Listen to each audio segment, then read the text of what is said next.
Difficile de reconnaître la ville natale où elle a toujours vécu. Ala Farah, déplacée libanaise et maman de 2 filles, scrute ce qu'il reste de sa maison familiale. Il y a 2 semaines, des images satellites lui ont révélé que son logement n'était plus qu'un amas de ruines. C'est difficile, tout a disparu. Il ne reste que les souvenirs et cette photo et quelques photos que nous essayons de rassembler avec les voisins pour que notre mémoire ne nous trahisse pas, pour que nous puissions raconter à nos enfants à quoi ressemblait Yaroun. Yaroun, son village fait partie de ces nombreuses localités frontalières avec Israël à avoir quasiment été rayées de la carte. Une grande partie ayant déjà été détruite par la précédente guerre, début 2025. L'armée israélienne déclare que ces attaques ne visent que des sites et membres du Hezbollah. Mais pour cette mère de famille, aucune des infrastructures essentielles pour y vivre n'a été épargnée.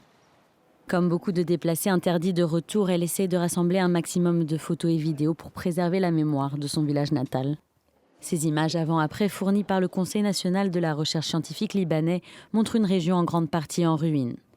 Selon l'organisation, les attaques israéliennes ont détruit et endommagé plus de 290 000 logements dans le sud du pays, dont 61 000 rien que depuis mars. La Seconde Guerre, il y a 2 ou 3 mois, a entraîné un déracinement définitif. Dans de telles conditions, il est impossible d'établir des relations saines avec la société libanaise dans son ensemble. La situation humanitaire des plus d'1 million de déplacés du sud Liban est catastrophique. Un cessez-le-feu entre Israël et le Liban est entré en vigueur le 16 avril, mais les destructions et échanges de tirs se poursuivent.